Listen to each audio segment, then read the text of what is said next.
vous remercie d'être là. Sans le public, il ne peut pas y avoir ce genre de manifestation, ce genre d'intervention, ce genre de conférences qui sont, vous allez voir, très intéressantes. Sans plus attendre, je vais vous souhaiter une bonne soirée. Passez la parole à l'homme de l'art, Hugo Verlhomme, qui va vous présenter également son invité. Bonne soirée. Merci Jean-Marc. Bonsoir. Il y a environ une quinzaine d'années, je me promenais sur le front de mer de Cabreton. Et puis, il y avait des gens qui regardaient le coucher de soleil comme ça. Et parmi ces gens, il y avait un homme avec qui j'ai engagé la conversation, comme ça, au hasard. Et puis, on a commencé à parler de Cabreton et de l'origine du nom de Cabreton qui n'a pas fini de faire jaser parmi nous. On arrivera peut-être un jour, on ne sait pas. Et là, cette personne commence à me dire « Ah ben voilà, moi j'ai bien réfléchi à ça ». Et cette personne commence à me parler des Vikings. C'était quelqu'un qui habitait en fait juste à côté de chez moi, à savoir Joël Supéry. C'est comme ça que nous nous sommes rencontrés sur le front de mer de Cabreton. Et sur une vitrine de magasin, il a commencé à m'écrire Cabreton parce que ceci, cela, enfin vous verrez un petit peu. Et à partir de là, il a commencé à me parler des Vikings. Or moi, les Vikings, comme beaucoup d'entre vous, c'est un peuple que je trouve fascinant, passionnant et très méconnu.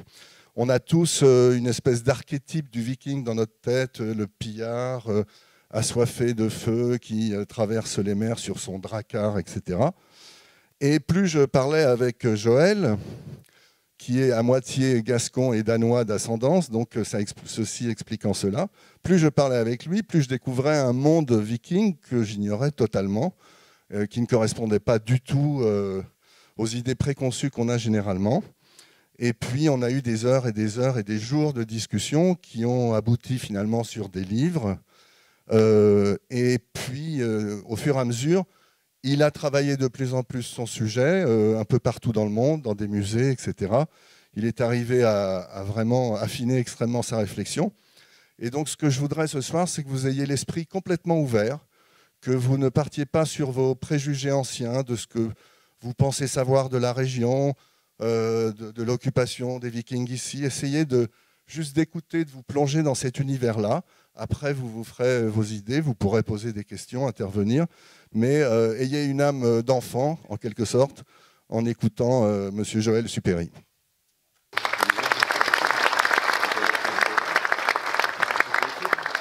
Bonjour. Et écoutez, je voudrais d'abord remercier Hugo de m'avoir invité aujourd'hui. Également la ville de Cabreton pour son hospitalité.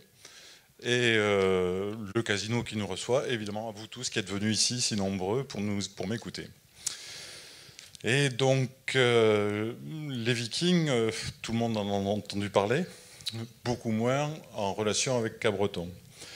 Et moi-même, lorsque je suis arrivé ici en 2003, on est venu s'installer sur une maison en front de mer, là, la villa El Jokri.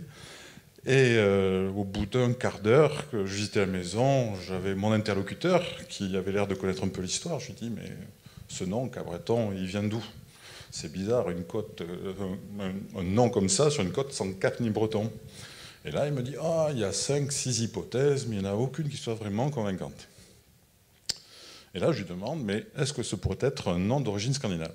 Et là, il fait des yeux ronds comme des billes, et il me dit, mais c'est marrant que vous disiez cela. Et je dis, ah bon, pourquoi? Il dit, figurez-vous que tous les mois de décembre, on érige sur le parvis de l'église Saint-Nicolas une tour en bois. Et le 24 décembre, au sortir de la messe de minuit, on y met le feu, ça s'appelle le feu de la Tourelle, et ça commémore une victoire des Cabretonnais sur les Vikings. Alors, moi, comme tout le monde, j'avais lu les ouvrages généraux, et les Vikings, c'était la Normandie, un petit peu la Bretagne, mais à aucun moment il était question de Vikings en Gascogne. Cependant, si j'ai posé cette question à ce monsieur, qui était monsieur Costabadi en l'occurrence, je lui dis, c'était pas pour rien, parce que j'étudiais l'histoire des navigations depuis quelques années, et j'avais remarqué que les Gascons et les Basques avaient deux originalités, qui étaient la chasse à la baleine et la fréquentation de l'Amérique précolombienne. Et ces deux particularités étaient communes avec le monde scandinave et le monde nordique. Et donc, la question naturelle était de savoir si c'était une pure coïncidence ou s'il y avait eu lien entre les deux peuples et transmission. Et fort de cette question de départ. 3 jours plus tard, j'étais à la Cité historique locale. Je pense que j'ai été le plus rapide pour accéder à la Cité historique en 3 jours. Et là, j'ai commencé à feuilleter les documents que m'a donné Anne-Marie Belenguès. Et il y avait donc 2 catalogues entiers d'articles et d'extraits d'ouvrages consacrés à l'histoire de Cabreton. Et plus je feuilletais ça, plus je subodorais du viking un peu partout. Et cela aboutit dès 2005, pratiquement 1 an plus tard, à la publication d'un ouvrage. Ça a été très rapide. Un éditeur normand a entendu parler de mes travaux et il a dit « je veux vous publier ». Et donc en 2005, je publie mon premier ouvrage, Le secret des Vikings. Mon ambition alors était juste d'attirer l'attention des historiens sur une période qui visiblement, manifestement, avait été un peu, on va dire, occultée. Et je n'avais pas d'ambition de faire carrière. C'est pour ça d'ailleurs que ce livre, il est très dur à lire, parce qu'il est très confus, enfin pas très confus, mais très, très chargé en informations. Je ne pensais pas d'écrire d'autres livres derrière. Et à ma grande surprise, les historiens n'ont pas accueilli avec un grand enthousiasme cet ouvrage, et même l'ont sévèrement critiqué. Et parmi les critiques qui m'étaient faites, il y en avait une qui concernait le fait que je ne prouvais pas qu'il avait existé une Gascogne scandinave, et le second était plus, on va dire, philosophique. Il partait du principe, monsieur, vous ne pouvez pas avoir raison contre tout le monde, donc vous avez tort. Alors, je décide, manifestement, puisque personne n'allait prendre le sujet en main, de répondre à la première question. Comment prouver que les Vikings sont installés en Gascogne? Alors, quand on étudie le monde scandinave, ce n'était pas de grands bâtisseurs, mais partout où ils sont allés, et notamment en Angleterre et en Normandie, ils ont laissé des noms de lieux. C'est comme ça qu'on connaît à peu près l'emprise des Vikings dans ces pays-là. Et donc, la logique voulait que si, comme je le pensais, les Vikings étaient restés pendant 140 ans en Gascogne, ils aient laissé des noms de lieux d'origine scandinave. Et donc, ce deuxième ouvrage allait chercher les noms de lieux d'origine scandinave. Et ça a été très vite. Vous prenez Ondre, en Normandie, vous avez Ondreville. En Grèce, Angreville. Bénès, Benneville. Seignos, Senneville. Messanges, Messangueville. Contis, Conteville. C'était les mêmes radicaux. La Gascogne et la Normandie avaient les mêmes radicaux. Et donc, j'avais dit, si je trouve 200 noms de villages, j'aurai suffisamment d'éléments pour dire, effectivement, les Vikings se sont installés. J'ai arrêté de compter à 2000. Aujourd'hui, je suis à près de 3000. Et à ma grande surprise, alors que je pensais trouver ces noms en Gascogne, eh bien, j'ai dû les suivre partout où ils m'ont emmené. Ils m'ont emmené dans les Pyrénées, ils m'ont emmené dans le Massif central, jusque dans les Alpes. Et j'ai écrit donc ce second ouvrage qui a été publié par Hugo avec sa maison d'édition Iago de Cabreton. Et puis, les années ont passé, j'avais d'autres activités, et puis il y avait toujours cette question qui me turlupinait, oui, monsieur, vous ne pouvez pas avoir raison contre tout le monde, donc vous avez tort. Et donc là, j'ai recommencé à étudier la question, mais cette fois-ci non plus pour chercher des informations sur les Vikings, mais savoir à quel moment les spécialistes avaient pris une bifurcation qui les avait éloignés de la Gascogne. Et c'est là que j'ai découvert qu'en 1911, lorsqu'il a été question de célébrer le millénaire de la fondation de la Normandie, on a demandé aux historiens normands d'écrire les invasions vikings en France. Et il se trouve que depuis 1870, avec la perte de l'Alsace et de la Moselle, la France était submergée par une vague anti-germanique qui a littéralement balayé les Vikings, puisque eux étaient considérés comme des Germains. Et donc en 1911, nos historiens normands, ils sont là, mais ça fait 40 ans que personne n'a rien écrit sur les Vikings.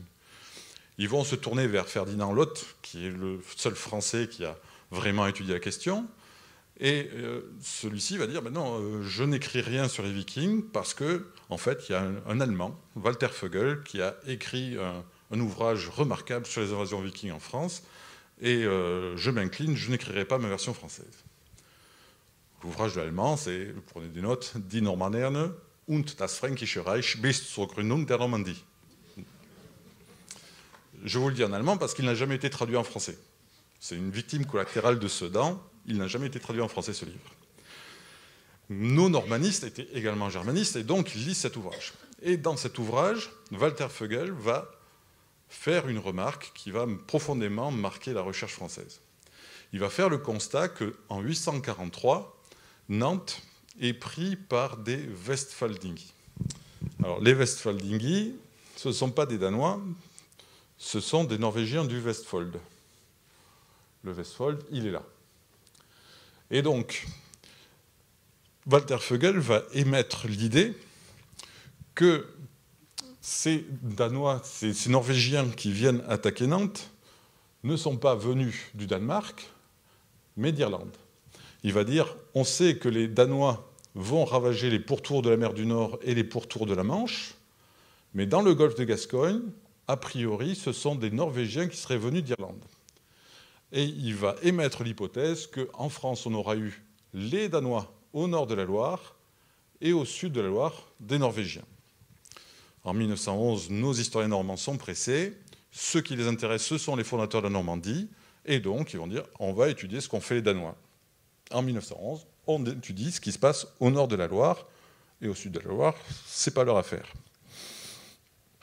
Et encore en 1971, Lucien Musset, dans son ouvrage « Deuxième vague des invasions germaniques », continue d'écrire que dans le golfe de Gascogne, sur la Garonne et sur la Dour, ce sont des Norvégiens qui réalisent des raids sans lendemain et qui donc n'ont aucun intérêt. Et cette vision est toujours d'actualité aujourd'hui. Vous demandez à un historien normand, il vous dira les invasions vikings, c'est au nord de la Loire, au sud, il ne s'est rien passé d'intéressant. Et donc, fort de ce constat, on comprend mieux pourquoi les historiens normands n'ont pas étudié ce qui se passait au sud de la Loire. Mais au sud de la Loire, il y avait également des historiens gascons. Et là, quand on commence à gascon ou aquitain, ou élargi, on va dire, et là, quand on commence à reprendre leurs travaux, on découvre des choses très intéressantes. Jules Michelet, le grand Jules Michelet, va dire « Les Normands vont surtout attaquer le nord de la France. Dans le sud, la Garonne, la Dordogne et la Dour sont des fleuves beaucoup trop violents pour eux, et ils vont préférer la Loire et la Seine. » Donc, on connaît un peu les Vikings, et on se dit, bon, c'est pas vraiment le genre de péril qui vraiment va les inciter à éviter l'Aquitaine qui était, du temps des Romains, la plus belle province de l'Empire. Camille Julien va dire, pour les Normands de la Loire, la Dordogne formait une frontière infranchissable. Ils ne sont pas allés au sud. Bernard Saint-Jour va nous dire, ah, mais les bateaux vikings ne sont pas rentrés par le Boucau de Misan, le Boucau de Contis ou le Boucau d'Uchette, parce qu'ils se seraient ensablés en moins d'une semaine de séjour. Un drakkar, c'est fait pour s'échouer n'importe où. Une pinasse, c'est un petit drakkar. Le jour où les pinasses s'ensableront en moins d'une semaine, on aura un problème. Le dernier en date, c'est Frédéric Boutoul, qui en 2008 nous dit, ben voilà, les Vikings n'abordent l'Aquitaine que par accident. Quand ils passent au large, ils sont happés par la Gironde, et puis ils rentrent. Mais ce sont des marins malchanceux. Bon, ces marins malchanceux, ils iront prendre Toulouse, ils iront prendre Paris, ils seront happés par le détroit de Gibraltar, et ils iront prendre Pise, et ils iront jusqu'à Constantinople. Bon, évidemment, cette version qui dit l'Aquitaine a été épargnée parce que les Vikings étaient incapables d'aborder ce littoral hostile, c'est pas très sérieux. C'est pas très sérieux, mais c'est la seule explication qu'ont trouvé les historiens pour expliquer pourquoi la Gascogne et l'Aquitaine en général n'avaient pas été touchés par les invasions. En réalité, quand on prend les textes, on découvre qu'en 840, les Vikings vont lancer une grande offensive qui va provoquer la chute des 12 cités de Gascogne. Les 12 cités de Gascogne, elles s'étendent de Bazas jusqu'à Bayonne et jusque de l'autre côté à Saint-Lizier. On est en Ariège, à 100 km de la Méditerranée. L'invasion de la Gascogne va faire 250 km du nord au sud et 250 km en profondeur. C'est la plus grande offensive jamais connue durant l'histoire des invasions. Et le cartulaire de l'Escarpe nous dit, non seulement ils prennent les cités, mais ils en éliminent les évêques. Or, ce qu'il faut comprendre, c'est que l'évêque, ce n'est pas simplement un ecclésiastique. Du temps de l'Empire romain, lorsque l'Empire va se convertir au christianisme, l'Église va organiser son administration sur le modèle, son organisation sur le modèle de l'Empire romain. Dans chaque cité romaine, il y aura un évêque, et dans chaque capitale régionale de province, il y aura un archevêque. Lorsque l'Empire romain s'effondre au 5e siècle, l'administration romaine disparaît, mais l'administration religieuse subsiste. Et c'est forcément sur cette administration religieuse que les pouvoirs, les Wisigoths, puis les Francs, vont tenter de maintenir une organisation étatique. Et du coup, les évêques sont devenus des relais du pouvoir politique. Ce sont des courroies de transmission, c'est eux qui consignent par écrit et qui font des rapports et qui font appliquer les ordres, etc. Et donc, les évêques représentent le pouvoir politique. En Gascogne, ils éliminent les 12 évêques de Gascogne. Ça veut dire que ces pillards, en faisant ça, ils ne se comportent pas en pillards de monastère, ils se comportent en envahisseurs qui prennent le contrôle politique d'un pays. Alors, une question qui se pose, c'est pourquoi les Vikings investissent la Gascogne en 840. Et là, on va un peu revenir en arrière et on va expliquer ce qui se passe à l'époque en Europe. On va faire une approche commerciale. Donc, lorsque l'Empire carolingien s'organise, il va profiter de 2 routes commerciales. Une qui part de Venise, une autre qui part de Marseille, et qui remonte jusque sur le Rhin. Là, des commerçants frisons, là c'est la Frise, des commerçants frisons vont répandre les marchandises en provenance de Méditerranée sur la côte anglaise et jusqu'au Danemark. Cette route commerciale va prospérer et va faire la fortune de l'Empire carolingien, et notamment de Dorstad, qui va être la capitale économique de l'Empire. C'est cette ville qui va permettre le financement des palais d'Aix-la-Chapelle et des palais qu'il y a autour. Cette prospérité carolingienne va avoir un impact sur le monde scandinave. À l'époque, le monde scandinave est en gros dominé par 3 rois. Il y a un roi de Suède qui contrôle la ville commerciale de Birka et qui contrôle tout le commerce de la Baltique vers l'Orient, vers l'Est. On a le roi d'Edby, qui est le roi danois, qui lui contrôle la route entre mer du Nord et Baltique et qui tire toute sa prospérité de ce commerce. Et là, à Kopang, ou Skiringsal, on a un autre roi qui est un peu plus en retrait, mais qui est également très puissant. Et donc ces 3 rois sont dans un jeu d'équilibre. Mais au moment où se développe la route carolingienne, le roi d'Edby va devenir de plus en plus riche et de plus en plus puissant. Et sa puissance va peu à peu s'étendre sur tout le sud du continent et commencer à atteindre cette région-là. Chez les Vikings, chez les Scandinaves, le roi est élu. Il tient sa puissance de sa richesse. S'il est capable de financer un train de vie intéressant à ses suivants, on vote pour lui. S'il n'est plus capable de leur fournir des richesses, il est démis et c'est un autre qui est élu à sa place. Et donc, le roi qui règne sur le Vestfold, il comprend vite que le roi danois, un jour ou l'autre, va être suffisamment puissant pour lui prendre son royaume et se présenter comme roi et être élu, parce qu'il sera évidemment beaucoup plus riche que lui. Et ce roi comprend aussi que son pays est en dehors des grandes routes commerciales, et que jamais la prospérité et le commerce ne viendront chez lui. Et alors, la seule manière pour lui d'arriver à rééquilibrer les choses, c'est d'aller chercher le commerce là où il est. Et plutôt, il va partir avec ses bateaux, et plutôt que de commercer avec Dorstad, où il y a déjà les Frisons et les Danois qui sont, plutôt que de descendre, il va descendre jusqu'ici, en dehors de l'Empire carolingien. Et l'intérêt de la région, c'est qu'il peut avoir accès aux marchandises en provenance de Méditerranée qui prennent la route de Tortosa, mais de Tarragone jusqu'à Oyasso ou Fontarabie. Le commerce méditerranéen passe par là, et ce chef viking dit « Bon, ben, je ne peux pas avoir le commerce ici, mais je peux l'avoir là, c'est plus loin, mais il y a moins d'intermédiaires, et donc financièrement, ça le fait ». Et dès 795, on a un auteur arabe, Ibn al-Athir, qui dit « Le roi des Asturies va mener une guerre, enfin, va se défendre contre une attaque des Sarrasins, et pour l'aider, il va faire appel au roi de Pampelune et aux Mayus qui sont installés sur sa côte. Les Mayus ou les Majus, c'est le nom que les Arabes donnaient aux païens d'origine scandinave. Or, la côte du roi de Pampelune, c'est la Gascogne. C'est-à-dire qu'en 795, 45 ans avant le début des invasions, un texte arabe nous dit « Voilà, les Vikings sont déjà installés en Gascogne. Les invasions n'ont pas commencé, ils sont là pour des raisons commerciales. » Et donc, sur cette route, comment est-ce qu'ils naviguent, nos amis vikings? Eh bien, en fait, ils ont des flottes de guerre, mais surtout de commerce à l'époque, qui se déplacent uniquement à la voile. Et ils naviguent de jour en longeant les côtes. Et tous les soirs, ils touchent terre pour donner un repas chaud aux hommes, et puis parce qu'il n'est pas question de naviguer le long d'une côte la nuit. Donc, ils vont baliser la côte et avoir des points de chute tout le long de la côte. On connaît un de ces points de chute, puisqu'en 799, 115 Danois sont tués à l'île de Noirmoutier. Ces Danois, ils ne viennent pas chercher du sel à Guérande, c'est un convoi commerçant qui descendait dans le sud jusqu'en Gascogne.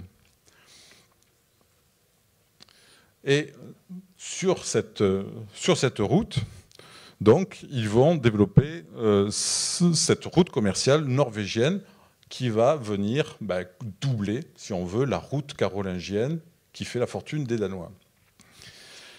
Et là, on est en 795. Alors, pour comprendre l'attaque de 840, je suis désolé, mais je vous fais de l'histoire un peu violente. Alors, oui. Ah oui, d'accord, ça marche. Donc, ils vont se trouver confrontés à l'Empire franc. Voilà. Pour comprendre la situation politique, nos amis danois vont longer les côtes, donc, je dis danois, du Vestfold, vont longer les côtes, descendre comme ça jusqu'en Gascogne. En 800, Charlemagne est couronné empereur. En 814, il disparaît et son fils, Louis le Pieux, devient empereur à son tour. En 817, Louis le Pieux va partager l'empire entre ses fils. Il va donner la Lotharingie et la Francie médiane à Lothaire, qui devra co-empereur du reste. La partie orientale est donnée à Louis, qui va devenir roi de Bavière, ce sera Louis le Germanique. Et la partie, l'Aquitaine, va être donnée à Pépin Ier d'Aquitaine. Ça, c'est en 817. En 819, Louis le Pieux se remarie. En 823, il a un quatrième fils, Charles le Chauve. Et en 823, il va dire à ses fils du premier mariage, on oublie le premier partage, on va refaire le partage. Ce que n'acceptent pas les frères aînés. Alors on va dire que ce sont des mauvais coucheurs. En fait, c'est un peu plus compliqué que ça. Le quatrième fils, a priori, n'est pas un fils de Louis le Pieux. Judith était une très belle femme, qui avait 40 ans de moins que son mari. Elle a rencontré un charmant jeune homme, un charmant monsieur, Bernard de Septimanie, qui était comte de Toulouse. Et a priori, elle a eu cet enfant avec avec Bernard de Septimanie. Elle sera emprisonnée et Louis le Pieux décidera de trancher la question en la faisant jurer devant Dieu que tout ça n'est que mensonge. Judith jurera, donc Louis le Pieux, il pardonne forcément. Par contre, ses frères, ses fils, eux, ils savent très bien à quoi il en retourne. Et donc, ils refusent le partage avec le quatrième frère, qui n'est du coup pas leur frère. Et ils vont renverser leur père une première fois en 830, une deuxième fois en 833. Et Lothaire, qui régnait sur tout ça, on va lui enlever la Frise. Son père va lui dire « Tu restes en Italie, la Frise, je la donne à mon fils Charles le Chauve. » C'est à ce moment-là que débutent les invasions en Frise. Le jour où il perd la Frise, les invasions commencent en Frise. En fait, c'est Lothaire qui demande à ses amis danois, à ses mercenaires danois, de commencer une guerre contre les intérêts de son petit frère, entre guillemets. Les Vikings vont longer les côtes d'Aquitaine. Quelles sont leurs relations avec l'Aquitaine ? L'Aquitaine est contrôlée par Pépin d'Aquitaine, qui est en guerre contre son père. Son père veut reconquérir l'Aquitaine pour donner l'Aquitaine à son fils Charles le Chauve. Excusez-moi, c'est compliqué là. Et il a des commerçants païens qui longent depuis des décennies les rivages de l'Aquitaine. Que va faire Pépin? Est-ce qu'il va provoquer des conflits avec ces commerçants qui voyagent pacifiquement, qui amènent des marchandises, qui embarquent des marchandises, qui ouvrent des marchés, ou est-ce qu'il décide de passer les traités avec eux? Étant en guerre avec son père, il ne va pas en plus s'ajouter des ennemis sur son littoral. Donc, en toute logique, Pépin d'Aquitaine, Pépin Ier, va passer les traités avec les Vikings qui longent les côtes. Eux, ce qu'ils veulent, ce sont des escales, éventuellement des endroits, des bases où ils peuvent stocker leur flotte et ouvrir des marchés. Pour Pépin, c'est complètement gagnant puisque toutes les marchandises qui transitent, il va toucher des droits de douane. Et donc, les Vikings vont nouer des contrats, des traités avec Pépin d'Aquitaine. En 838, Pépin d'Aquitaine meurt. Et les Aquitains, les grands Aquitaines, vont choisir son fils, Pépin II, pour lui succéder. Dans le même temps, Louis le Pieux va dire, il va choisir Charles le Chauve, son quatrième fils, pour lui succéder. Et donc en 839, l'Aquitaine a deux rois. Pépin II d'Aquitaine, choisi par les Aquitains, et Charles le Chauve, choisi par son père. En 839, l'empereur décide qu'il y a un roi de trop. Et il va mener une offensive en Aquitaine pour capturer son petit-fils. Il parviendra à capturer Pépin II en novembre 839, et il va revenir à Poitiers pour hiverner. Son objectif, au printemps 840, finir de reconquérir l'Aquitaine, soumettre les derniers rebelles qui soutiennent Pépin II et éventuellement chasser les hommes du Nord qui sont installés sur les côtes. Et les hommes du Nord qui sont installés sur les côtes n'ont aucune envie de perdre les bases qu'ils possèdent. Et au printemps 840, alors que Pépin d'Aquitaine est prisonnier à Aix-la-Chapelle, les Danois investissent la Gascogne. Ils ne s'emparent pas du domaine de Pépin d'Aquitaine, ils prennent le contrôle du pays pour empêcher qu'il tombe entre les mains de Louis le Pieux. En fait, ils ne nuisent pas à Pépin d'Aquitaine, ils protègent ses intérêts. Et donc l'invasion de l'Aquitaine correspond à un objectif politique très clair, protéger toutes leurs implantations sur la côte gasconne. Il va y avoir ensuite une deuxième étape qui va arriver 4 ans plus tard. En 844, une flotte viking remonte la Garonne et atteint Toulouse. Les chroniqueurs francs retiennent qu'il s'agit d'une attaque de pillage classique visant Toulouse. En réalité, ce que maintenant on sait, c'est que les Vikings, ils sont présents en Gascogne depuis 840. En 840, ils sont arrivés jusqu'à la Garonne et là, ils attendent. En face, les Aquitains ont massé leurs armées pour les bloquer. La Garonne est devenue une ligne frontière. Un autre endroit où il y a une résistance, c'est dans les Pyrénées, où le comte de Gascogne, soutenu par le roi de Pampelune, résiste aussi. Et donc, les Vikings de Gascogne ont 2 fronts à combattre. En 844, lorsque la flotte remonte, on est tous omnubilés par cette traversée. En réalité, la flotte va profiter de son passage pour embarquer les troupes qui sont sur la rive gauche et les déposer sur la rive droite, derrière les lignes aquitaines. Ils vont prendre les militaires d'un côté et les déposer en amont sur le Lot et sur le Tarn. Et l'offensive qui s'était arrêtée en 40 sur la Garonne traverse la Garonne, et les noms de lieux disent clairement qu'elle va non seulement traverser le Massif central, atteindre la vallée du Rhône, mais aussi envahir les Alpes et toucher Avenches. Alors pourquoi est-ce qu'ils mènent cette offensive? On voit sur cette carte une route. C'est la route de la traite des esclaves franques. Cette fois-ci, on va faire une approche commerciale. Charlemagne, lorsqu'il est empereur, va mener des guerres visant à soumettre le nord païen, où il y a des Saxons et des Slaves. Après la déconvenue de l'explosion de l'islam, l'Église doit redorer sa croix. Et on va demander à Charlemagne de relancer le christianisme. Et la terre la plus facile à conquérir, ce sont les terres païennes qui sont là. Et donc Charlemagne va commencer à mener des guerres de conversion. Au début, il commence par exécuter ses prisonniers, puis il les ampute, il les éborgne, et puis finalement, il fait le calcul qu'il est plus rentable de les vendre. Et donc, ces esclaves saxons vont être rassemblés dans différentes villes et acheminés vers Verdun, puis Lyon, où ils seront transformés en eunuques. Les Slaves, c'est pareil, ils passent par Ratisbonne, Avenches, ils arrivent à Lyon. À Lyon, ils descendent la vallée du Rhône, et à Arles et à Nîmes, ils sont embarqués pour rejoindre l'Espagne. L'Espagne, dont l'émirat, richissime, a un énorme besoin d'esclaves. Cette route de la traite va prospérer jusqu'en 814. À la mort de Charlemagne, les guerres de conquête sont plus à l'ordre du jour. Louis le Pieux, son fils, hérite d'un empire qui a été conquis par la force et où il y a de nombreux peuples qui ont envie de se débarrasser des Francs. Il y a les Bretons, il y a les Frisons, il y a les Saxons, il y a les Aquitains. Partout, l'empire craque, plus les conflits avec ses fils. Et donc, Louis le Pieux va commencer à mener des guerres, non plus de conquête en dehors de l'empire, mais des guerres au sein de l'empire. Et les prisonniers, désormais, ce sont des chrétiens. Or, il est hors de question d'envoyer des chrétiens chez les musulmans pour devenir esclaves. Et donc, Louis le Pieux va interdire peu à peu la traite des esclaves vers l'Espagne.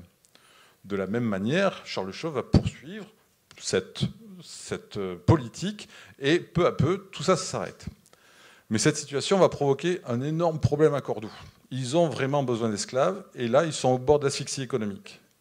Mais coup de chance, dans cette région-là, il y a des commerçants qui sont là depuis des décennies, qui essaient de commercer et d'obtenir des marchandises de Méditerranée, de la soie, les parfums, les épices, tout ce qu'on peut imaginer de magnifique. Mais de leur côté, ils n'ont que de l'ambre, de la fourrure, du miel, c'est-à-dire des marchandises qui ne leur permettent pas d'équilibrer leur balance commerciale avec le monde méditerranéen. Et là, voici qu'en renonçant à traiter des esclaves, ils résolvent une équation. Et attendez, eux, ils veulent des esclaves, nous, on a des bateaux, et les coups de main ne nous font pas peur. La seule chose, c'est de trouver des esclaves. Or, des esclaves, les Vikings savent où il y en a. En Irlande, il y a une multitude de clans qui se font des guerres incessantes. Et depuis des décennies, les chefs de clans vendent aux commerçants scandinaves leurs prisonniers de guerre qui sont acheminés vers la Scandinavie. Nos Vikings gascognes disent eh ben, ceux-là, on ne va plus les acheminer vers la Scandinavie, on va les amener directement en Espagne. Et pour que cette route fonctionne à plein, il faut empêcher celle-ci de fonctionner. Et lorsqu'ils investissent la rive droite de la Garonne et qu'ils atteignent la vallée du Rhône, ils atteignent le point névralgique du commerce franc dont ils vont pouvoir, pas prendre le contrôle, mais au moins contrôler le développement. Il y a une autre raison, c'est que nos amis vikings ne sont pas simplement trafiquants d'esclaves, ils sont aussi commerçants tout court. Donc, alors attendez. On va faire ça, voilà. On revient sur notre première carte. On le voit, le commerce de Venise et de Marseille passe par la région lyonnaise et les Alpes pour rejoindre le Rhin. Nos amis vikings vont envoyer leurs esclaves au sud en Espagne, mais ils vont vouloir aussi accéder à la Méditerranée. Ils vont vouloir créer une route commerciale. Pour que leur route fonctionne, il faut empêcher celle-ci de fonctionner. S'il y a deux routes, ils ne vont pas être aussi efficaces que s'ils ont un monopole et peuvent fixer les prix. Et donc, prendre le contrôle de la Gascogne va leur permettre de créer une route, et les invasions sur cette partie-là vont avoir pour objectif principalement de bloquer l'autre route. Et donc, on voit que dès 844, les Vikings ont une vision très précise, commerciale et politique de leur projet. Je ne vais pas développer sur la Méditerranée ce qui se passe en Russie, mais on va revenir en Gascogne. Et en Gascogne, les choses vont changer à partir de 858. En 858, le chef viking qui a investi la Gascogne et qui se nomme Bjorn, c'est le fils de Ragnar, ceux qui connaissent la série télé voient à peu près de qui je parle. Bjorn va choisir de s'installer en Gascogne. Guillaume de Jumièges nous dit qu'il avait pour mission de trouver une résidence au-delà des mers. Aucun historien n'a jamais cherché à savoir où s'était installé Björn.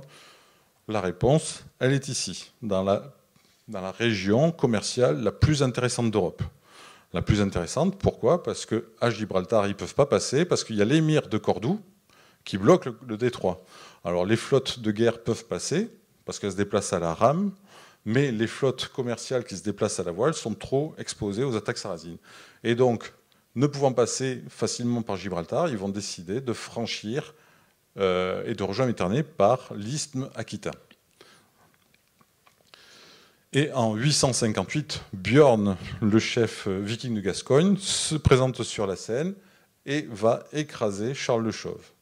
Il va attaquer sur le Rhin, il va attaquer sur la Seine, il va attaquer sur le Loire, il va attaquer en Aquitaine. Pendant 3 années, toutes les cités franques tombent sous le contrôle des Danois. Et le royaume de Charles le Chauve est à l'agonie. Il ne contrôle plus rien. C'est l'anarchie complète. Et il se produit un miracle.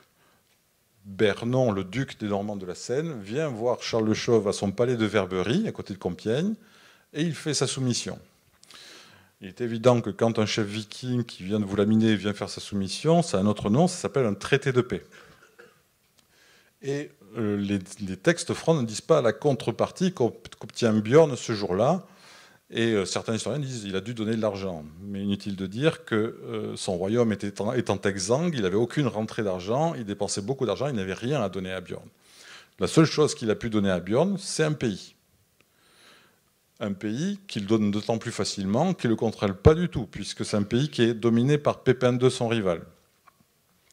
Et à ce moment-là, en 858, le traité de paix que Björn passe avec le roi des Francs lui accorde la domination diplomatique, pas simplement militaire, mais diplomatique, une reconnaissance diplomatique d'une Gascogne scandinave.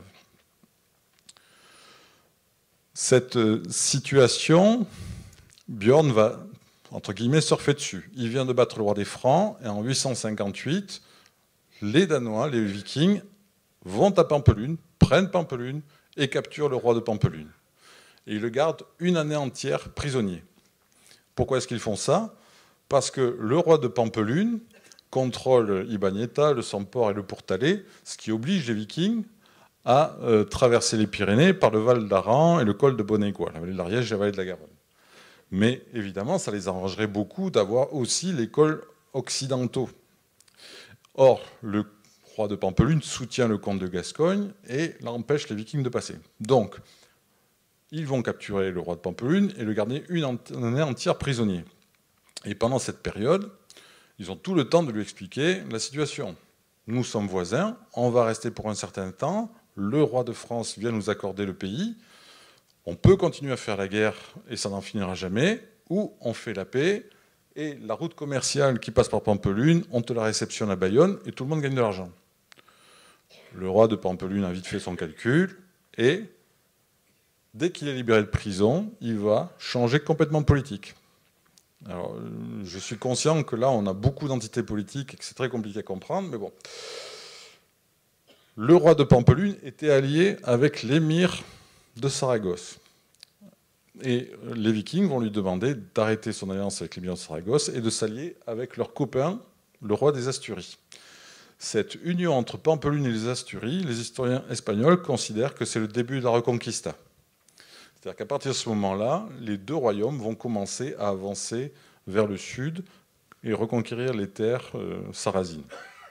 Et ce changement est intervenu juste après la capture du roi de Pampelune par les Scandinaves. Il est évident que ces Scandinaves ne sont pas arrivés en bateau en remontant l'Èbre comme certains le pensent. Ils sont venus de Bayonne et ils ont traversé les montagnes à pied. Alors justement, c'est un détail qui compte. On voit dans toutes les Pyrénées, bon, j'ai trouvé plein de noms scandinaves, toutes les vallées pyrénéennes sont truffées de noms scandinaves, soi-disant, alors certains vont vous dire qu'ils sont très antiques, moi je vous dis non, ils ont tous une tradition scandinave.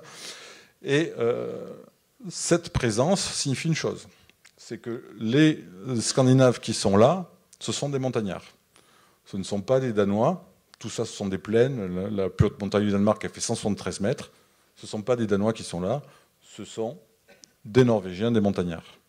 Et ces montagnards, évidemment, ne regardent pas les Pyrénées comme une barrière infranchissable. Parce que quand ils voient les Pyrénées, ils voient des cols qui donnent accès à l'Espagne et derrière à la Méditerranée.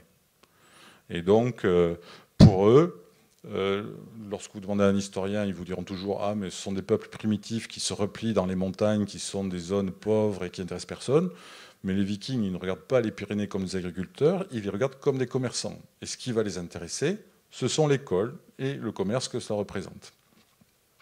Et c'est la raison pour laquelle ils vont investir sérieusement les Pyrénées et les vallées du Massif central également. Donc ça, on est en 858. En 876, l'évêque de Bordeaux abandonne son poste car il ne supporte plus de vivre parmi les païens. Le pape lui demande d'y retourner, il refuse. La demande du pape est réitérée en 886 et le Frotter, l'évêque de Bordeaux, refuse toujours de revenir à Bordeaux à cause des Vikings. Ça veut bien dire qu'ils sont toujours là après 46 années de présence. En 892, le pape demande à l'évêque de Rouen, qui parle la langue des Danois, de venir évangéliser la Gascogne. Il s'agit de Léon.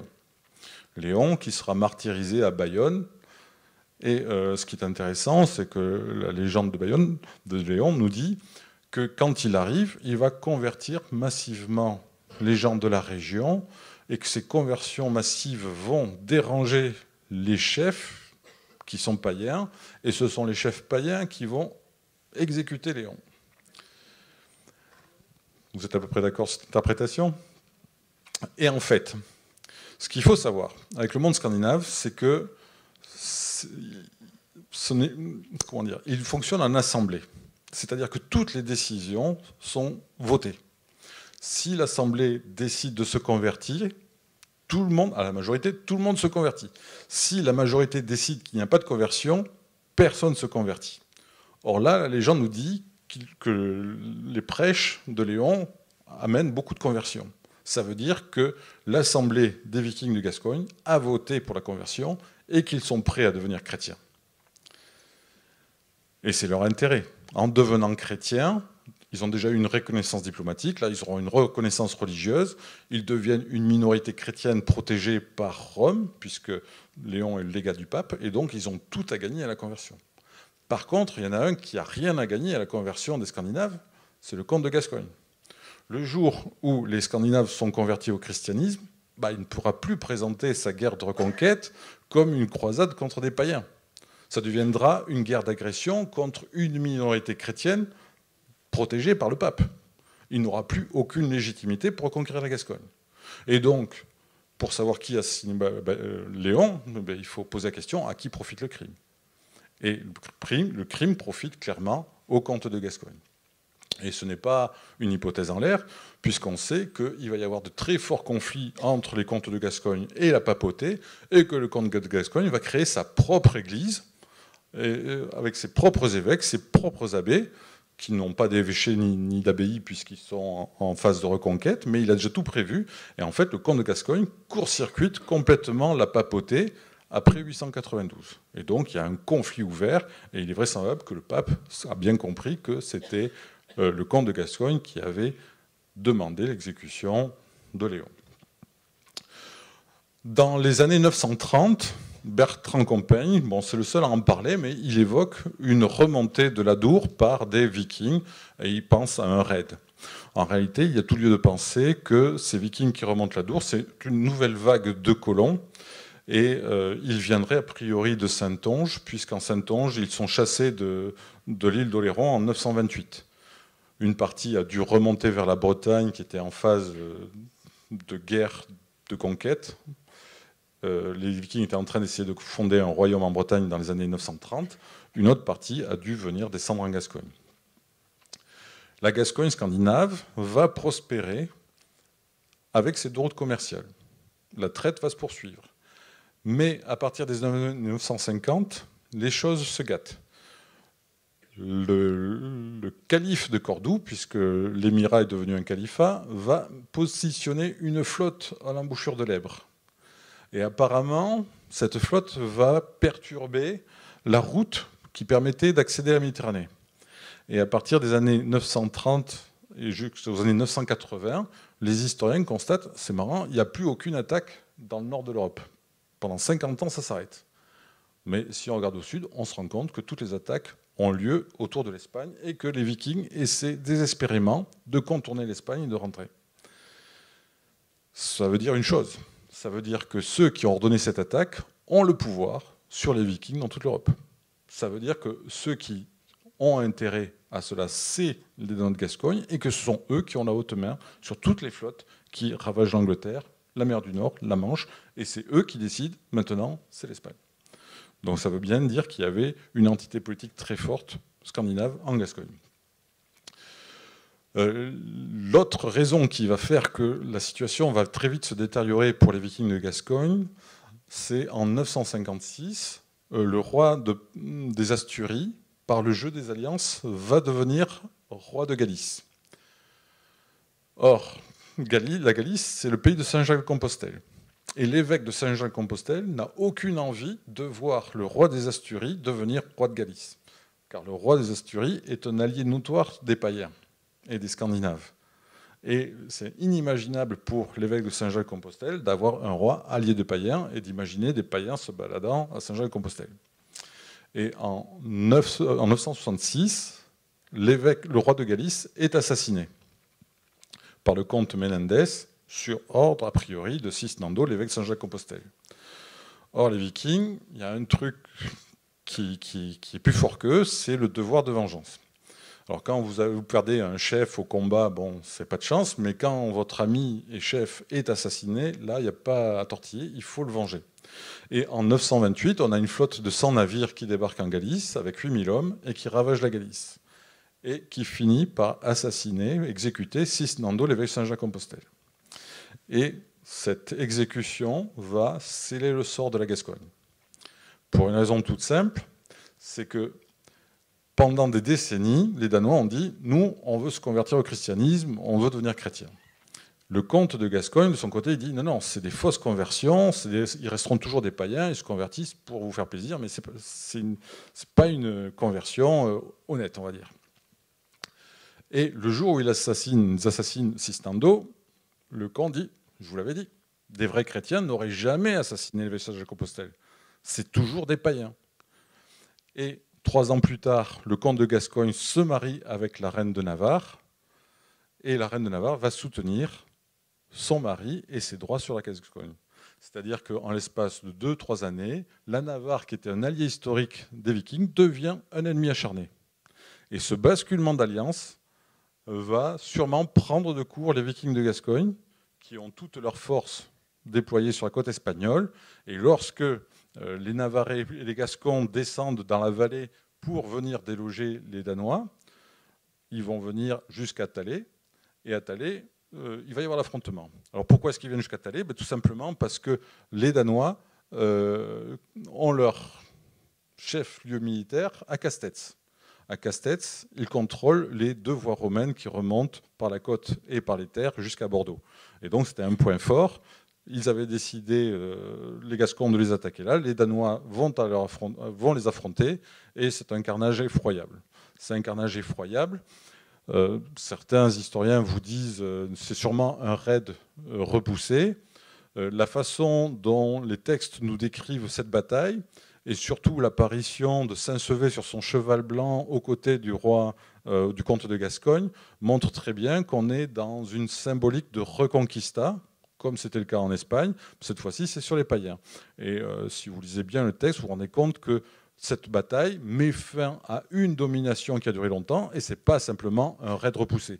Les Vikings qui se trouvent en infériorité numérique avant une bataille, ils évitent la bataille, ils rembarquent et ils s'en vont. Là, ils ont accepté la bataille parce qu'ils venaient défendre quelque chose à quoi ils tenaient, c'est-à-dire leur terre. Ça faisait 140 ans qu'ils étaient en Gascogne, c'est plus longtemps que l'Algérie française. Ça faisait 6-7 générations qu'ils étaient gascons, entre guillemets, qu'ils se mariaient avec des gasconnes. Et donc, ils ne se sentaient plus du tout vikings, mais ils se sentaient gascons d'origine scandinave, entre guillemets. Et donc, cette bataille, on pourrait croire qu'elle a été définitive et qu'ils sont tous repartis.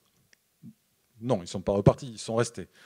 Et pas simplement les gens du peuple, certaines familles puissantes d'origine scandinave sont restées. Et quand le comte de Gascogne va remporter la bataille de Thalès, il va également, 3 ans plus tard, refonder l'abbaye de Saint-Sevé. L'abbaye de Saint-Sevé, c'était la capitale politique de la Gascogne. Et ce qui est intéressant, c'est qu'il va donner des terres à cette abbaye de Saint-Sevé. Il va donner des terres dans le Médoc et à Mimizan, qui sont 2 endroits où les Vikings étaient vraiment très forts, très nombreux. Et le sentiment que j'ai, et la déduction à laquelle j'arrive, c'est qu'après la bataille de Thalès, les Vikings se sont repliés sur les forts et les places fortes qu'ils détenaient, et des tractations ont commencé.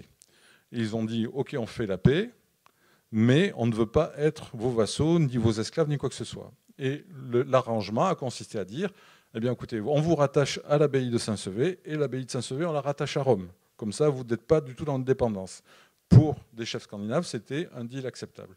Et donc, ma déduction, je suis dans la déduction, je vous le dis franchement, c'est que toutes les terres que va recevoir l'abbaye de Saint-Sevé sont des terres qui étaient détenues par des Gascons d'origine scandinave, qui ont été vaincus à Thalès, mais qui, dans leur reddition, ont négocié cela.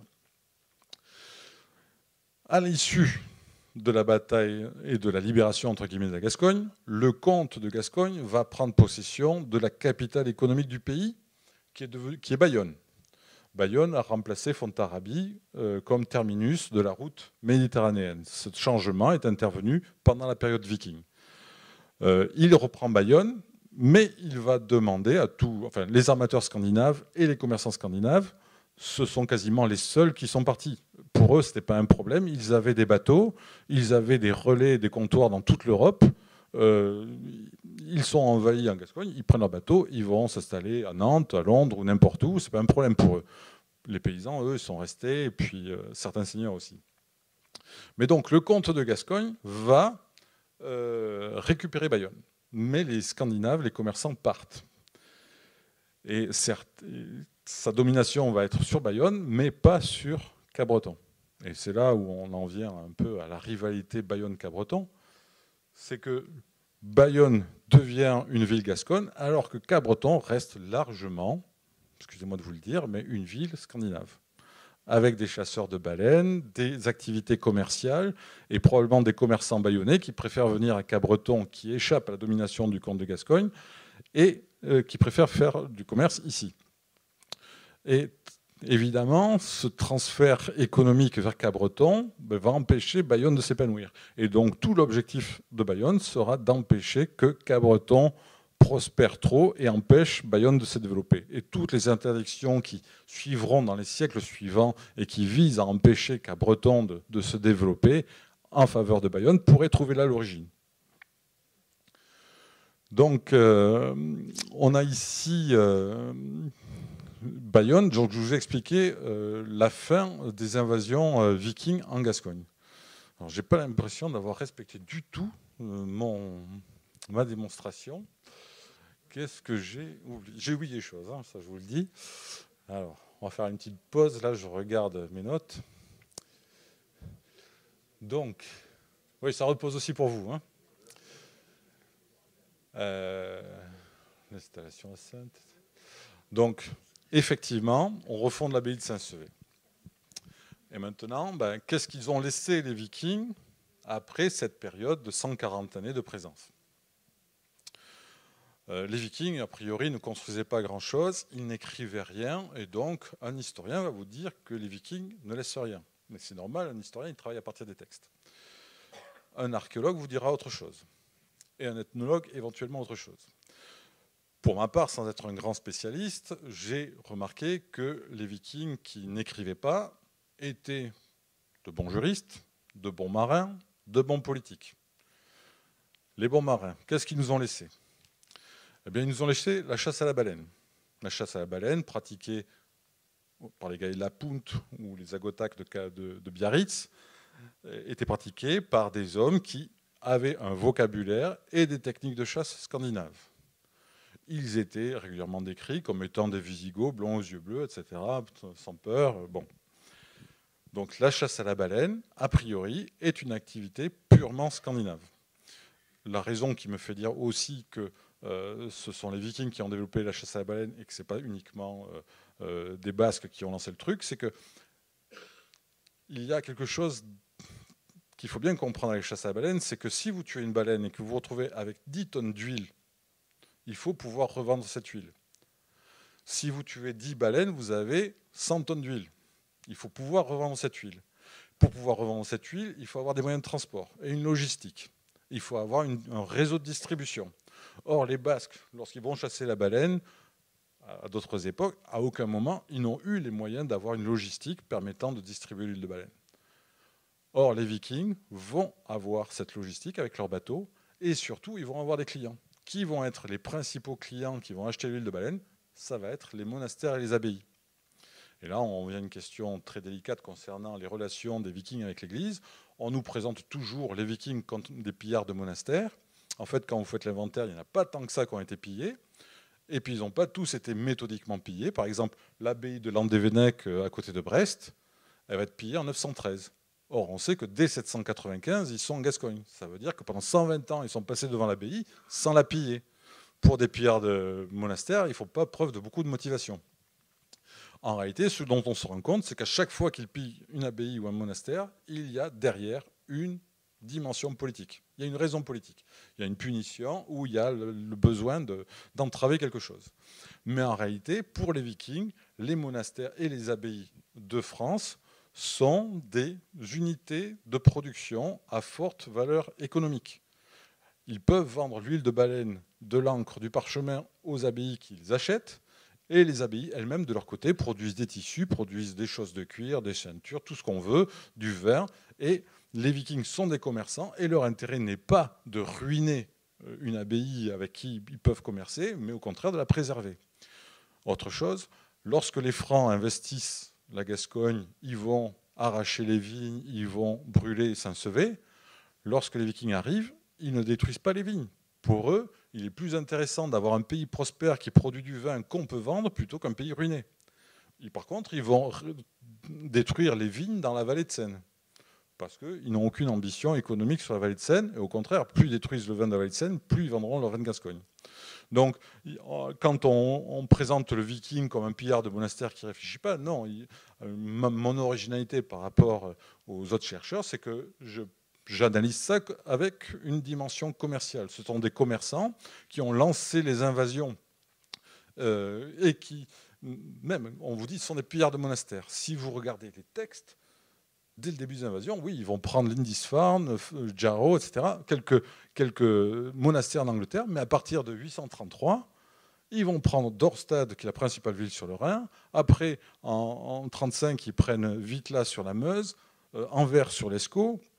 En 840, ils prennent Bayonne, ils attaquent Bordeaux. En 841, ils prennent Rouen sur la Seine. En 842, ils prennent Quintovic sur la Somme, sur la Canche. En 843, c'est Nantes. En 844, ils sont à Toulouse, ils prennent Lisbonne, ils prennent Séville. En 845, ils prennent Paris, ils prennent Hambourg, ils prennent Saintes. En fait, en 10 ans, ils vont prendre tous les ports de l'Atlantique entre le Jutland et Gibraltar. Pour des pillards de monastères, ça fait beaucoup. Dès le début, il y a une dimension commerciale dans les invasions, et cette dimension commerciale, eh bien, elle peut s'expliquer par tout ce que je vous ai raconté. Donc, on parlait des héritages maritimes des Vikings, on a parlé donc de la chasse à la baleine. Le corollaire de la chasse à la baleine, c'est le droit de varech. Vague grecque, les choses qui sont apportées par les vagues. Ce droit va être très important en Gascogne. Pas parce qu'il y a plus de naufrages qu'ailleurs, mais en Gascogne, on chasse les baleines. 2 baleines sur 3 harponnées réussissent à s'échapper, mais elles meurent en mer. Et leur cadavre est ramené à la côte. Or, en Gascogne, le seigneur qui possède la côte peut récupérer un tiers de la baleine, ce qui est un revenu commercial énorme. Et ce droit de varech est un droit typiquement scandinave. Autre particularité maritime en Gascogne, le clin. Les bateaux romains, celtes, gaulois sont à franc-bord. Les planches ne se chevauchent pas. En Gascogne, jusqu'en Galice, jusqu'aux Asturies, on va avoir une culture du clin, des bateaux de clin. Or ça, c'est une tradition typiquement nordique. Ces traditions maritimes vont également... on va également trouver des traditions nordiques dans la construction. Nos charpentes landaises ne sont pas triangulées.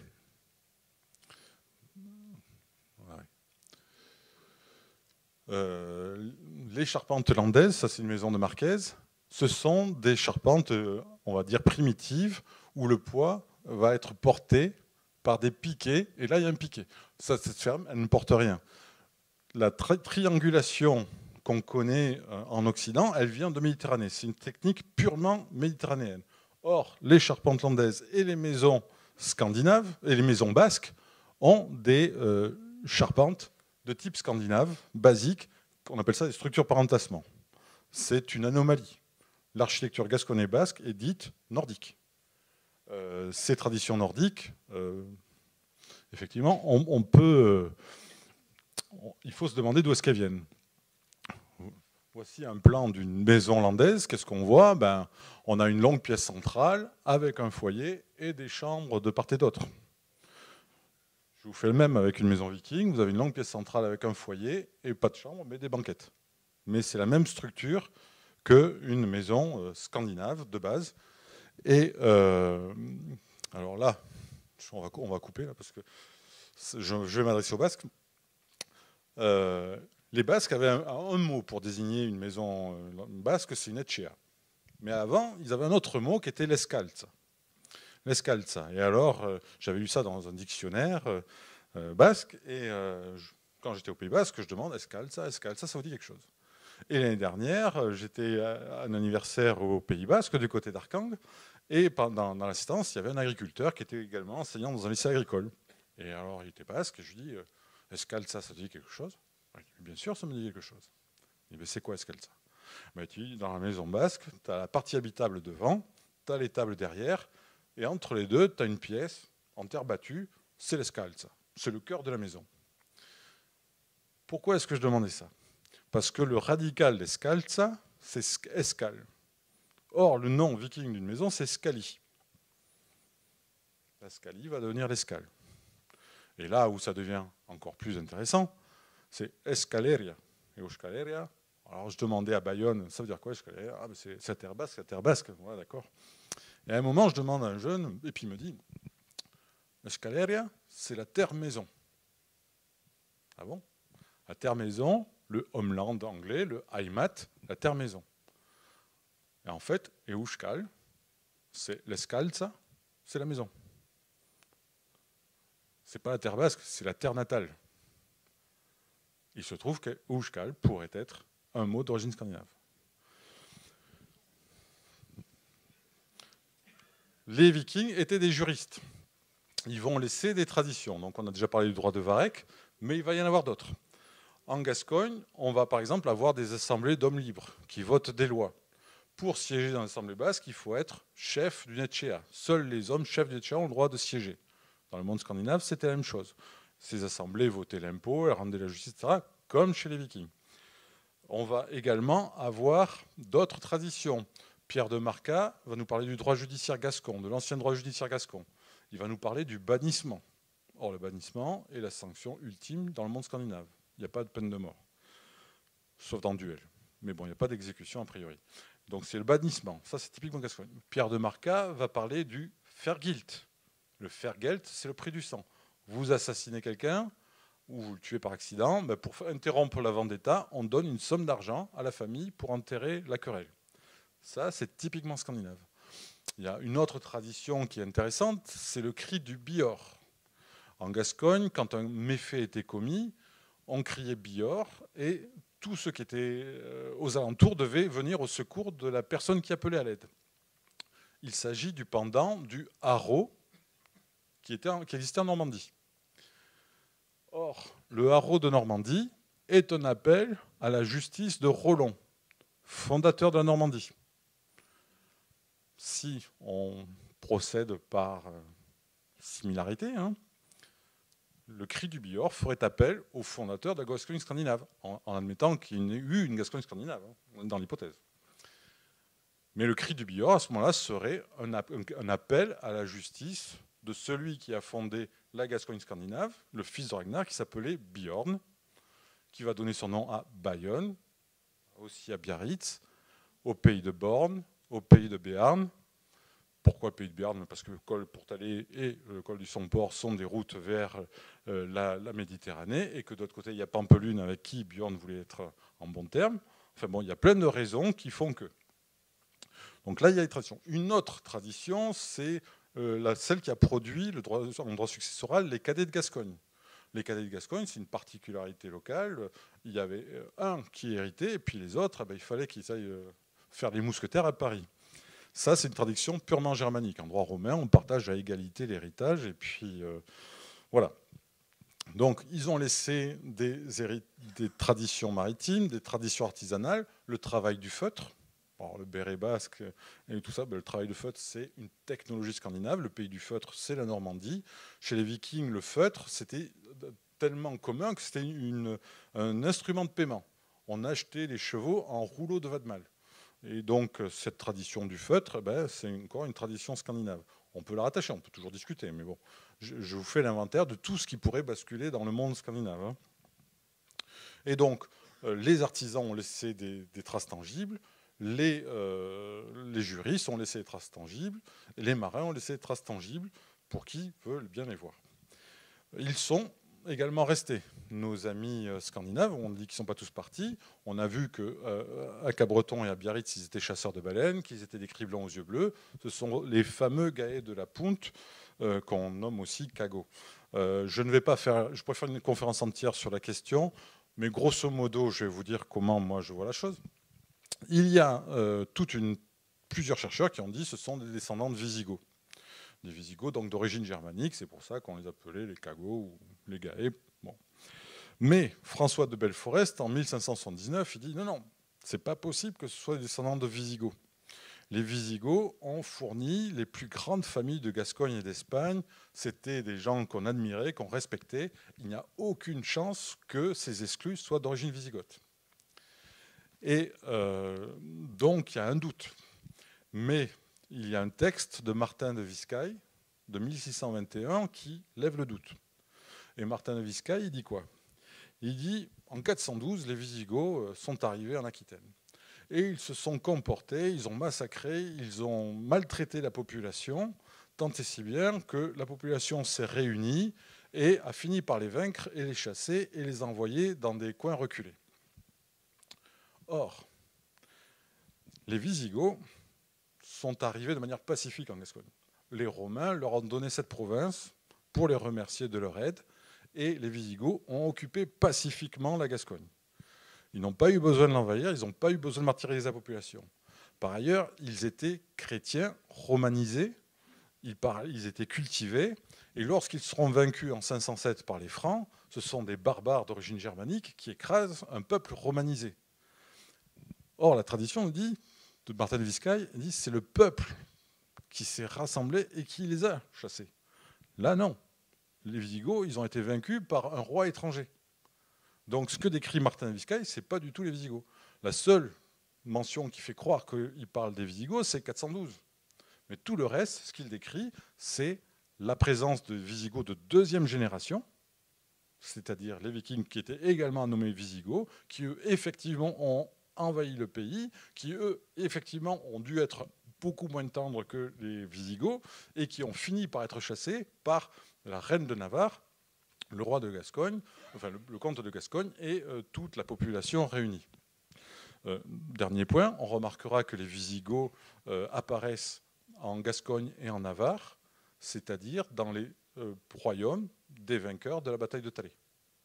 Ça veut dire que leur exclusion a une origine politique et qu'elle n'est pas religieuse, qu'elle n'est pas liée à des statuts médicaux ou autres. À mon avis, ça peut s'analyser comme une origine politique de l'apparition de ce phénomène.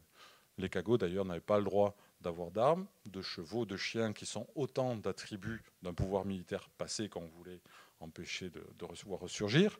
Ils avaient également interdiction de faire commerce. Forcément, nos amis scandinaves étaient de grands commerçants, ils avaient fait la prospérité du pays, et leur permettre de faire du commerce, c'était prendre le risque qu'ils reconquièrent par l'argent le pouvoir qu'ils avaient perdu par les armes. Et donc, on va interdire à ces Gascons d'origine scandinave, entre guillemets, de reprendre le pouvoir, que ce soit de manière militaire ou économique. Et on va leur dire, par contre, vous pouvez continuer à faire des bateaux, à faire des ponts, à faire des charpentes, à faire les machineries des moulins, parce que, évidemment, c'était des charpentiers hors pair. Et maintenant, on va aborder un autre héritage, c'est le linguistique. Donc, on parlera dans les questions-réponses quand vous aurez... Mais on va parler de Cap-Breton. Cap-Breton, ce nom absurde sur cette côte sans cap ni breton, en fait, depuis toujours, on vous dit, il y a Cap, ça c'est sûr, et puis il y a Breton. Et en fait, quand je commençais à chercher les anciennes graphies Cap-Breton, je trouve une carte de Diogo Homem, un portugais, et il précise Cabertam. Alors c'est peut-être un hasard, mais Am, ça désigne un port chez les Vikings. Cabertam, ça serait le port de Cabert. Et donc, qu'est-ce que c'est Cabert? Est-ce que c'est un nom commun? Est-ce que c'est un prénom? Nom commun, inexistant. Prénom alors? Le prénom Cabert n'existe pas ni chez les Vikings, ni chez les Francs, ni chez les Visigoths. Et donc, la logique, c'est que ce nom ait été victime d'une cacographie, c'est-à-dire une erreur d'écriture. Et en torturant pas trop longtemps, en fait, ce nom, voilà ce que j'ai trouvé. Cap-Breton apparaît jusqu'au XIXe siècle avec la graphie Caberton, indifféremment. On dit Cap-Breton, Caberton, donc voilà les deux trucs. Là, c'est la graphie du Go même. Et voilà à quoi j'arrive. Vous écrivez Albertam avec un petit A minuscule, enfin un gros A majuscule, mais ayant la forme d'un petit A minuscule. Et il suffit de faire une petite barre et Albertam devient Cabertam. C'est une hypothèse. Question, est-ce que cette hypothèse est crédible? Or, vous êtes à Cap-Breton, on est à Cap-Breton, et vous savez que Jean-Marie Bartraud a écrit un livre sur Cap-Breton, et il a questionné les pêcheurs du Bourrette. Et les pêcheurs du Bourrette lui ont dit, non, le vrai nom du Bourrette, c'était Albourrette. Le port d'Albert. Donc, le Bourrette et Cap-Breton renferment le même prénom, à savoir Albert. Là où ça peut piquer, c'est que 5 siècles plus tard, un nouveau port à l'embouchure, alors ce sera 1310 selon certains, moi je pense plutôt pour 1360, il y a eu un énorme ouragan qui a ravagé l'Europe cette année-là, l'Adour quitte son embouchure à Cap-Breton, elle divague et elle va sortir au Plec où sera fondé le port d'Albret. Le port d'Albret porte le même nom que l'Albertam viking. Question à ne pas poser, est-ce que l'Albert viking, qui est-il d'ailleurs, et l'Albret du port d'Albret sont les mêmes? Et alors pour la petite histoire, Albert est, selon toute logique, le nom de baptême que reçut Bjorn lorsqu'il lui passa son traité avec le roi de France en 858. Il lui accorda la Gascogne et en échange, Bjorn devint chrétien et prit un nom chrétien. Et Albert est, selon toute évidence, toute vraisemblance, le prénom qu'a reçu Bjorn lorsqu'il a eu son traité de paix, tout comme Roland est devenu Robert. Alors, on va maintenant parler des Albrets. Est-ce que les Albrets pourraient être des seigneurs d'origine scandinave? Et là, il faut savoir une chose, c'est que les Albrets, pendant 5 siècles, vont se faire appeler sires d'Albret. Et ce n'est que lorsqu'ils rentreront dans la liste successorale du roi de France qu'on dira non, pas question que des sires, des sieurs, des messieurs deviennent rois de France. Il faut que vous soyez nobles. Et du jour au lendemain, les Albrets accepteront de devenir ducs d'Albret. Mais pourquoi est-ce que pendant 5 siècles, les Albrets ont-ils voulu rester sires? Bien, tout simplement parce qu'en Gascogne, le pouvoir il est détenu par les assemblées. Les Albrets, c'est une autorité publique, ils passaient des contrats avec les jurades dans les vallées, dans les villes. Et tout se faisait de manière négociée. Et pour avoir le droit de siéger dans les assemblées, il fallait être un homme libre. Même au Pays Basque, aujourd'hui, enfin à l'époque, un membre du clergé ou un membre de la noblesse n'avait pas le droit de siéger dans les assemblées d'hommes libres. Parce qu'ils appartenaient à une hiérarchie, ils n'étaient donc plus des hommes libres. Or, les sires d'Albret, qui n'étaient pas membres de la noblesse, puisqu'ils n'avaient aucun titre, avaient le droit de siéger dans l'assemblée.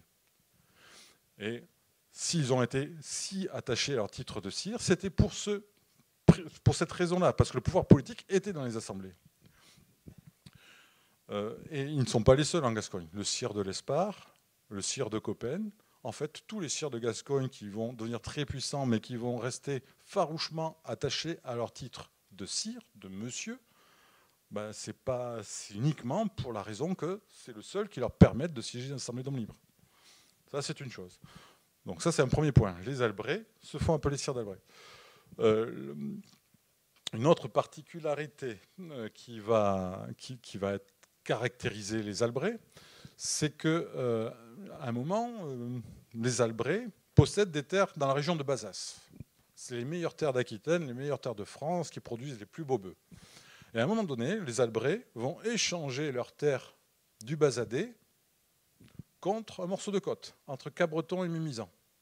Alors là, incompréhension absolue parmi les propriétaires terriens. Ils abandonnent les meilleures terres agricoles d'Aquitaine pour récupérer une côte sableuse, désertique, truffée de moustiques.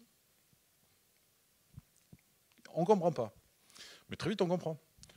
Les Albrais veulent bénéficier du droit de varech et de toutes les baleines qui s'échouent et éventuellement des bateaux. Et tout de suite, la noblesse chrétienne va accuser les Albrais d'être des naufrageurs, des bandits, parce que ce n'est pas noble ni chrétien de faire ce qu'ils font. Or, cette pratique est une pratique de base dans le monde scandinave. Un roi scandinave, il récupère par définition le droit de varech sur tout ce qui tombe sur ses côtes. Donc cette spécificité également est, on va dire, typiquement scandinave. Autre chose qui concerne les Albrais vont devenir une des plus grandes familles de Gascogne. Et certains vont vous dire « Ah, mais cette puissance politique, c'est parce qu'ils avaient une politique matrimoniale et que c'était des gros chasseurs de dot. Et donc, ils ont réussi à rassembler un patrimoine énorme par les mariages, par les alliances. » Il y a un autre aspect qu'il faut bien prendre en compte, c'est qu'à chaque fois qu'il y a une succession, les Albrais exigent de passer par la coutume de Casteljaloux. Qu'est-ce qu'elle a de particulier, cette coutume de Casteljaloux? Elle autorise le père de famille à choisir parmi ses enfants celui qui héritera. Et ça peut être un enfant naturel. Or, cette faculté de choisir est typiquement scandinave. Guillaume le Conquérant sera Guillaume le Bâtard. Il a été choisi par son père pour lui succéder. Il y avait des enfants légitimes, il a choisi le bâtard, parce que chez les Vikings, on choisit parmi tous ses enfants celui qu'on estime le plus capable. Les Albrais exigeaient, par la coutume de Casteljaloux, de choisir leur héritier. Et les autres membres de la famille renonçaient à leur héritage. Et c'est ça qui a permis la concentration du patrimoine des Albrais, c'est cette coutume successorale qui est typiquement scandinave. On peut ajouter encore un élément, il y en aurait sans doute beaucoup plus, mais par exemple, lorsque il a été question d'avoir des colonies en Acadie, Sully, le ministre d'Henri IV, va lui dire « Non, non, l'État ne va pas dépenser d'argent pour ce rêve. » Eh bien, que va faire Henri IV? Il va dire « Je vais financer sur fonds propres. » Henri IV va financer la colonisation d'Acadie sur fonds propres. Et ce comportement, je vous le dis, ce n'est pas un comportement d'un seigneur terrien qui a l'habitude d'avoir les pieds dans la boue. C'est le comportement d'un roi des mers, c'est-à-dire quelqu'un qui a une vision commerciale, politique, navale, maritime de ce que doit être une vie économique. Et les Albrais, dans tous les registres que vous pouvez fouiller, vont avoir des attitudes clairement d'inspiration nordique, scandinave. C'est mon opinion, mais après on peut en discuter. Et pour finir, donc les Albrais, on va parler de la Torelle, la tradition de la Torelle. Donc on nous explique que c'est un foyer, qu'aurait allumé des cabretonnés. Quand une flotte viking serait arrivée, ils auraient dansé autour, passant plusieurs fois et faisant croire aux envahisseurs qu'ils étaient très nombreux. Et les envahisseurs auraient eu peur et seraient repartis. Bon, premier point, les Vikings ne vont pas attaquer de nuit. Alors, soit ils arrivent avec 60 bateaux, et c'est pas parce qu'il y a des types qui dansent autour d'un feu qui vont partir, soit ils arrivent avec 2-3 bateaux, et s'il y a beaucoup de monde sur la plage, ils vont s'échouer plus loin, et puis ils reviennent plus tranquillement pour faire le travail. Donc cette vision, elle ne tient pas la route. Qu'est-ce qu'elle nous dit, la bataille? Qu'est-ce que nous dit la tradition à Torelle? Elle commémore une victoire sur les Vikings. Or, il n'y a eu qu'une seule victoire sur les Vikings, c'est la bataille de Thalès. C'est la bataille de Thalès. Et le feu de la Torelle commémore cette victoire gasconne sur les Vikings. Que représente cette tour? Bien, les Vikings étaient des marins. Et sur le littoral gascon, qui était plat et sans relief, ils ont construit des marques, des tours. Le clocher de Cabreton, le clocher de Mimizan sont des restes de ces tours qui permettaient aux marins en mer de savoir où se trouvait l'entrée du Boucau. Et ils vont jalonner la côte à Contis, Mimizan, partout. Ils vont construire des tours qui vont servir de repères aux marins et qui vont permettre de rentrer dans les boucaux landais. Et ces tours sont vraisemblablement les bâtiments les plus importants que vont construire les Vikings en Gascogne. Et ils vont devenir le symbole à la fois de leur puissance maritime, de leur puissance commerciale, de leur puissance politique. Brûler la tourelle, c'est détruire symboliquement le pouvoir scandinave qui a dominé la Gascogne. Quant au choix du 24 décembre, il n'est pas anodin non plus, il marque la fin de la nuit païenne dans laquelle a sombré la Gascogne avec les invasions vikings, avant la renaissance au christianisme, le 25 décembre, avec la naissance de Jésus. Et donc, effectivement, la tradition de la tourelle commémore une victoire sur les Vikings, mais ce n'est pas un raid repoussé, ça commémore la libération de la Gascogne du joug scandinave. Voilà, j'espère que je n'ai pas été trop long. Je vais boire un peu, et on passe aux questions. Montre-nous la carte avec l'eau, comme elle était, tu sais.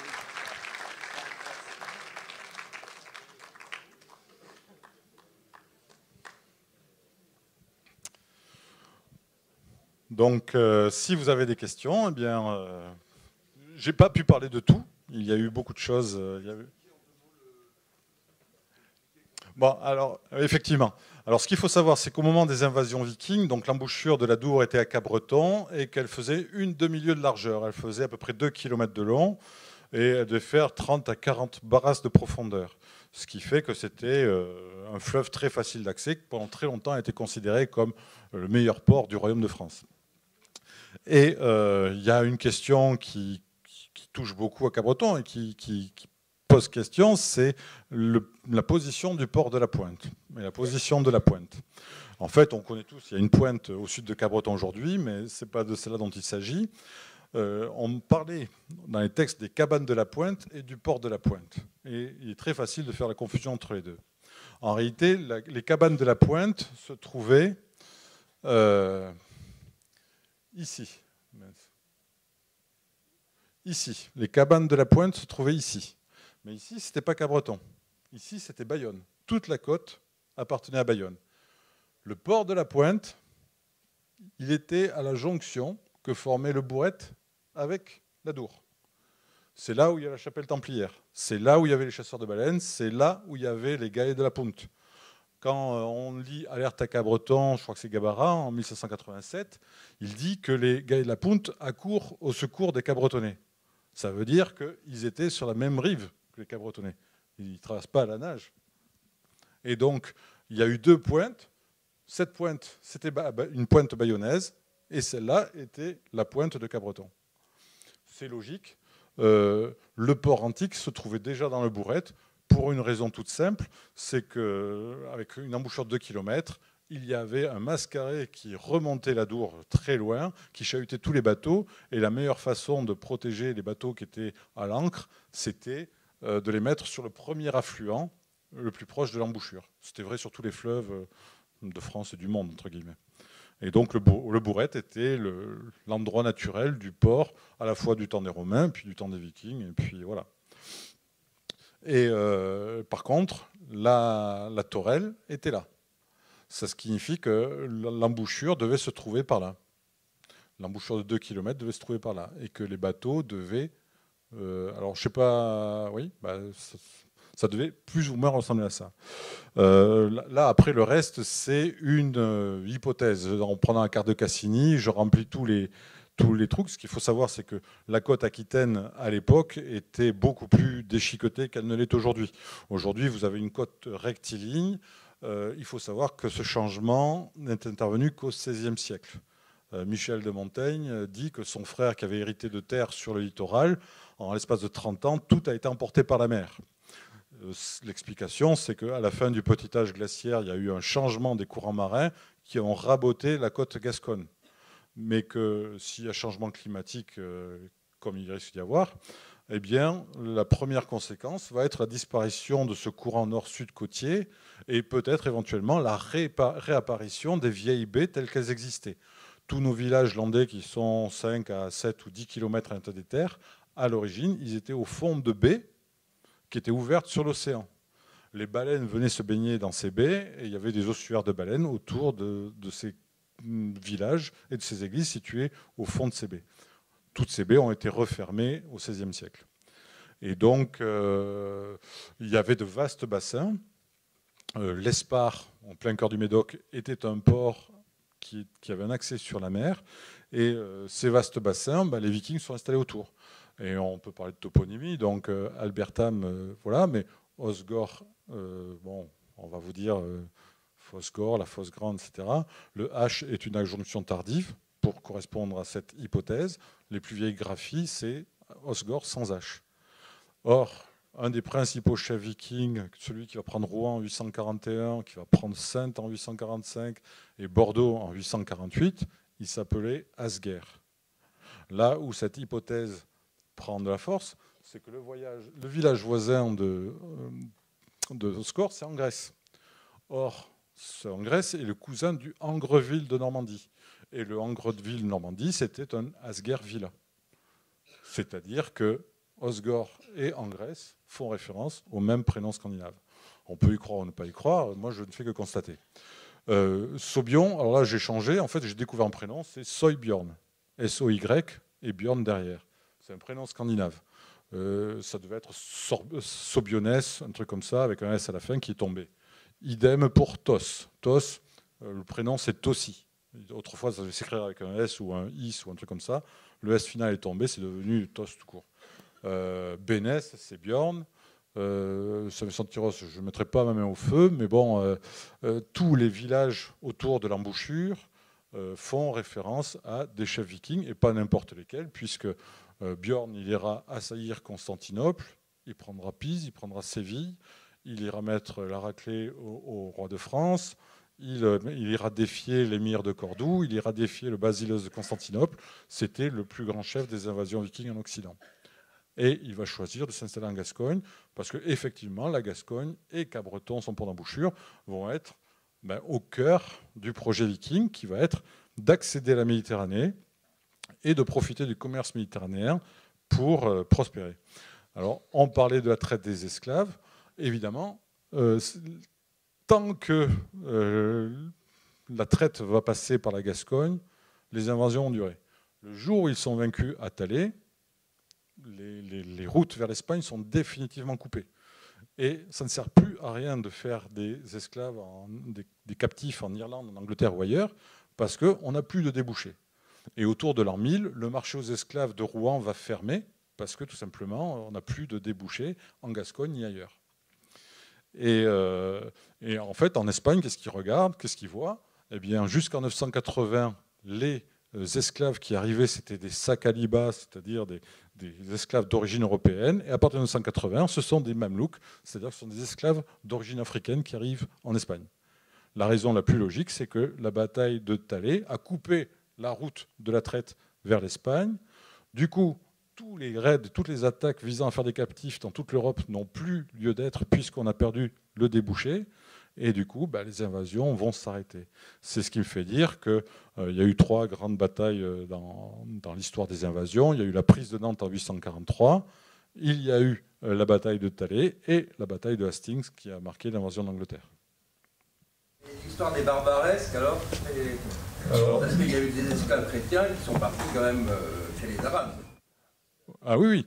Effectivement, non, les auteurs arabes nous disent bien que arrivaient en Espagne des Bretons, des Gaulois, des Francs qui étaient capturés par des gens, sachant que les Francs avaient interdit la traite depuis plus d'un siècle. Ceux qui capturaient ces chrétiens et les envoyaient aux barbaresques, c'était forcément des gens qui étaient un peu moins chrétiens que les autres. Et a priori, ils passaient par là et toute la toponymie dit clairement que les convois franchissaient les Pyrénées par le Val d'Aran. Puisque cette civilisation viking est si présente longtemps, pourquoi n'y a-t-il pas de vestiges symboliques, en fait, puisqu'ils étaient païens, En Irlande, par exemple, il y a des signes et des calligraphies. Alors, le problème de la calligraphie irlandaise, c'est qu'elle est principalement celte. Elle n'est pas tellement scandinave. Oui, mais quand même, ça devait exister. Il n'y a aucun vestige de rien dans le... Alors, dans le domaine artistique, je ne suis pas assez pointu pour faire distinction entre un dessin celte ou un dessin scandinave. Je sais qu'il y a des gens qui sont spécialistes. Je sais aussi qu'en Gascogne, quelle que soit l'époque, on n'a pas trouvé grand-chose de quoi que ce soit.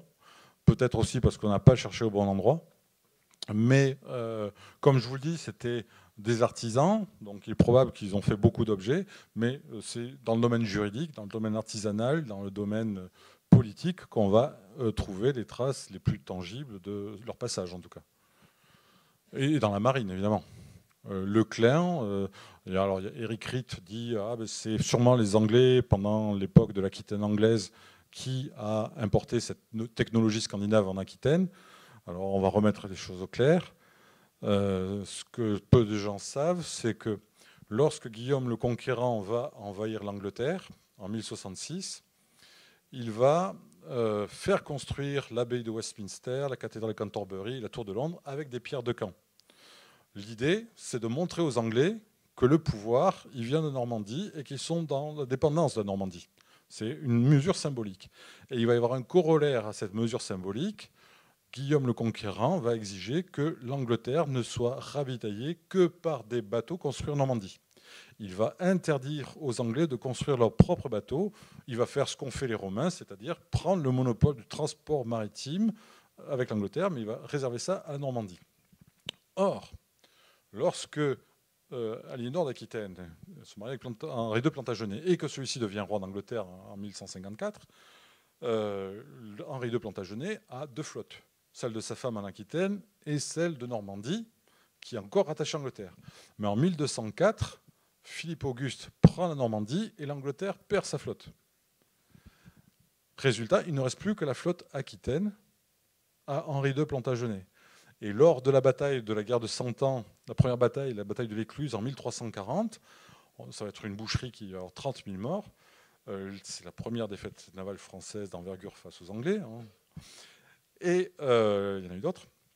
Et en fait, les Français, c'est quoi? C'est des bateaux de Honfleur, de Harfleur, du Conquet, de Dieppe. Et les Anglais, ils viennent de Bayonne, de Cabreton, de La Rochelle. C'est-à-dire que 2 siècles après l'Aquitaine anglaise, enfin 2 siècles après l'arrivée théorique des Anglais en Aquitaine, c'est toujours les Aquitains qui constituent les cadres de la marine anglaise. En clair, les traditions maritimes de Gascogne ne sont pas venues d'Angleterre, ce sont plutôt les traditions gascognes qui ont transféré, qui ont migré vers l'Angleterre. Et donc Leclerc ne vient pas des Anglais, il préexistait a priori à la venue des Anglais. Idem pour la chasse à la baleine, où la chasse à la baleine était mentionnée dès avant le mariage d'Aliénor, et le droit de varech, pareil, quoi.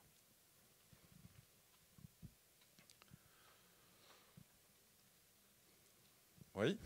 Je me remémore en même temps tous vos anciens travaux, et puis aussi j'ai vu dans tout le golfe de Gascogne s'étendre 2 immenses grands canyons, beaucoup plus grands que le Grand Canyon aux États-Unis, en V, aboutissant à peu près à une fosse de 4000 mètres de fond qui est pratiquement au bord de notre côte ici. Là. Oui. Voilà. Donc ça explique la remontée des baleines. Maintenant. Alors le principal intérêt maritime du Golfe, il va être naval, c'est que les architectes royaux qui vont évaluer les différents ports du royaume vont considérer le port de Cabreton comme le meilleur port de France grâce au gouffre. Parce que la profondeur du gouffre fait que, alors que la mer casse de part et d'autre à cause de la faible profondeur, au-dessus du gouffre, il y a une houle tranquille et tous les bateaux peuvent se mettre à la cape et attendre tranquillement la fin de la tempête pour entrer dans le port.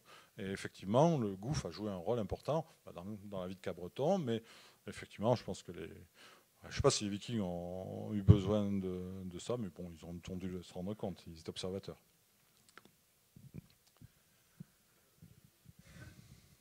Oui. Concernant la pêche à la baleine, vous parlez de la pêche à la baleine à Cabreton, mais elle est très réputée aussi sur Saint-Jean-de-Luz. Est-ce que vous avez une explication? Alors, Saint-Jean-de-Luz, va connaître sa croissance, entre guillemets, après que Bayonne se soit ensablé avec le fait que la Dour va venir au port d'Albret. Bayonne va perdre ses qualités maritimes et portuaires, et les gros bateaux ne vont plus pouvoir remonter la Dour jusqu'à Bayonne, et donc ils vont migrer sur Saint-Jean-de-Luz, et les gros bateaux qui vont partir à la Baleine vont plutôt être rattachés à Saint-Jean-de-Luz, mais ça sera plus tardif. C'est Sopit de Saint-Jean-de-Luz là, qui va mettre au point le four embarqué dans les bateaux qui va permettre de faire de l'huile de baleine, mais jusqu'alors, il fallait avoir des fours à terre pour chasser la baleine. Mais j'ai envie de dire, Saint-Jean-de-Luz, bon, alors, forcément les Vikings ont fréquenté ce port, Hendaye aussi notamment, et puis quelques autres sur la côte nord de l'Espagne. Mais en fait, il y a eu un transfert. Mais c'est à partir du moment où il y a eu cette possibilité d'aller à la Baleine avec un four embarqué qui fait qu'on a pu aller à Terre-Neuve, notamment, alors que Cabreton et Biarritz se contentaient de chasser sur les côtes. C'est Pattaya dont vous parlez. Il y a Pattaya, effectivement, qui porte un nom gascon. Alors oui, historiquement, la côte Gascogne, elle va de Bidart à Fontarabie. Après, c'est gascon. Avant, c'est gascon. Biarritz, c'est un port gascon. À Biarritz, il y avait deux communautés. Il y avait les agriculteurs autour de l'église 2 km dans les terres et les chasseurs de baleines sur le port du Har. Et les agriculteurs, c'était des Basques, et les chasseurs de baleines, c'était des Gascons. Et vous regardez, les 20 rochers qui défendent Biarritz sont tous des noms gascons. Donc Biarritz, c'est un port gascon, Bayonne est une ville gasconne, et il n'y a qu'à partir de Bidart et jusqu'à Fontarabie qu'on a vraiment une côte basque. Saint-Sébastien est gascon, hein. Pattaya est pareil, et puis voilà. Oui. Au niveau des recherches ADN, est-ce que vous avez des informations qui corroborent Alors, tout à fait. Alors, ça, c'est très intéressant. Bon, alors en France, très clairement, c'est le genre de choses qu'on n'aime pas du tout toucher. Et donc, il n'y a quasiment aucune étude française qui n'aborde cette question. Il y a eu tout un branle-bas quand ils ont commencé à faire des recherches dans le Cotentin en disant « Ah, ça y est, ils cherchent des jeunes vikings, ils cherchent la pureté de la race, etc. » Enfin, ça dérive très vite en France. Il y a eu une recherche ADN qui a été menée par un laboratoire espagnol, qui a été menée sur les 7 provinces espagnoles, les 4 espagnoles et les 3 françaises. Et il n'y a pas eu un échantillon énorme. En Angleterre, quand ils font une recherche, il y a 40 000 personnes. Là, il n'y avait que 900 personnes. Et donc, ils cherchaient les jeunes basques et ils avaient sélectionné, bien évidemment, leurs clients d'honneur. Et quand on cherche les jeunes basques, on prend des gens qui sont là depuis plusieurs générations, dont les 4 grands-parents sont basques, qui ont un nom basque et qui ont une tête basque. Voilà. Et à partir de cet échantillon, on ramasse tout. Et j'ai un correspondant américain, spécialiste génétique, qui me dit « Vous avez vu cette étude ?» Alors, je dis « Non, je n'y connais pas grand-chose. » Eh bien, vous avez 2 marqueurs qui apparaissent et qui sont traditionnellement des marqueurs scandinaves. Et ces marqueurs révélaient, entre guillemets, un pourcentage de l'ordre de près de 7% de gènes scandinaves. Or, il faut savoir qu'effectivement, le public avait été présélectionné. Si on commence à présélectionner les Gascons qui ont des têtes qui ne sont pas basques, qui ont des noms pas basques, qui sont blonds aux yeux bleus, qui font du commerce, qui travaillent le bois ou qui aiment la mer, on risque d'avoir des taux légèrement différents. Mais ça, ce ne seront pas les Français qui feront ça, je ne pense pas. On a beaucoup trop peur de remuer des choses en France. Parce qu'il y a quand même une grande similitude entre le peuple basque avec l'amour pour la mer et ils étaient très intrépides, ils sont partis chasser la baleine aux États-Unis et tout ça. Donc il y a une corrélation quand même de caractère entre les Vikings et le peuple basque. Je pense qu'effectivement, lorsqu'ils sont arrivés et qu'ils ont trouvé les Basques qui étaient, ils étaient un peu chrétiens, mais ils étaient surtout, ils adoraient beaucoup la nature et ils avaient des valeurs que les Vikings comprenaient parfaitement. Et je pense qu'ils se sont très bien compris les uns et les autres pour dire moins il y aura de chrétiens pour nous embêter, tout le monde, mieux ça ira. Donc, non, effectivement, je pense que culturellement, les Basques et les Vikings se sont très vite trouvés sur la même longueur d'onde. Ça, c'est à peu près certain. Ouais. Alors, on parlait d'art. Effectivement, j'ai repéré des stèles vikings. Bon, il ne faut pas en parler, ça, parce que ça ne plaît pas à tout le monde, mais il y a des stèles vikings qui ont des disques solaires. Voilà. Ils n'ont pas quatre vagues, ils en ont 12 ou 16, ça dépend, mais ce sont des disques solaires, des pierres tombales rondes, un peu comme au Pays Basque. Mais ça peut être qu'un détail, parce que ça peut être qu'une coïncidence, parce que le culte du soleil était réparti présent dans toute l'Europe. Et il faut vraiment que la coïncidence soit spécifique pour pouvoir dire c'est effectivement un lien.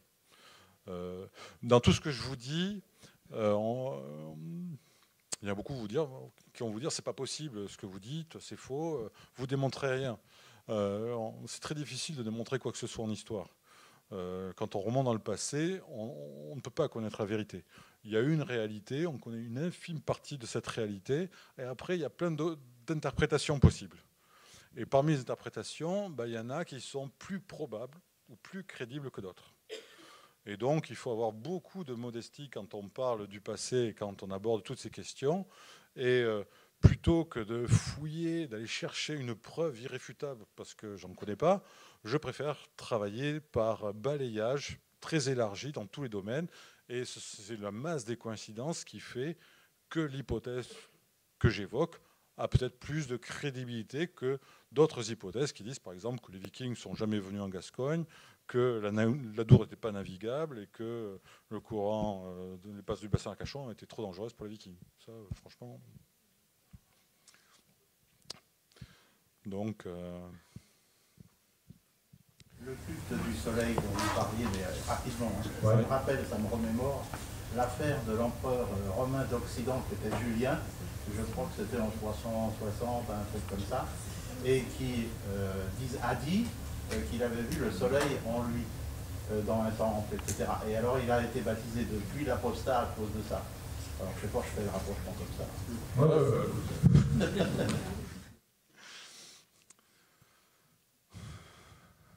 Donc, plus de questions? Si, pardon, oui. Est-ce que vous faites un parallèle avec Cap-Breton de Nouvelle-Écosse? Oui, alors effectivement, le Cap-Breton de Nouvelle-Écosse ne doit rien à la Bretagne, c'est les marins de Cap-Breton, Cabarrus et les autres, il faut demander à Anne-Marie Belinguès qui connaît ça par cœur, qui sont allés naviguer là-bas, qui ont eu des pêcheries, des postes à baleines, des sécheries de morues, et qui ont baptisé pas mal de noms là-bas. Il y a des noms basques, il y a Portichua, il y en a Policello, il y a plein de noms basques et gascons en Amérique du Nord. Et effectivement, l'île de Cap-Breton, en fait, c'est le Cap-Breton d'ici. Ça n'a rien à voir avec la Bretagne. Tout à fait. Ah, c'est très bien, mais c'est normal, Cap-Breton. Donc oui, accessoirement, je vous ai fait remarquer que vous étiez dans une ville qui avait été la capitale pendant un siècle et demi, quasiment, de l'épopée viking. Accessoirement, je vous fais remarquer ça. Bon, après, vous pouvez ne pas y croire et puis vous dire non, non. On pourrait continuer la conversation au premier où il y a un pot de l'amitié qui nous attend. Donc, il y aura les livres de Joël qui seront là-haut, qui pourra vous dédicacer. Vous pourrez continuer à lui poser des questions. Et donc, nous vous attendons à la salle Océane avec un petit verre. Merci à vous. Merci, merci. Merci beaucoup.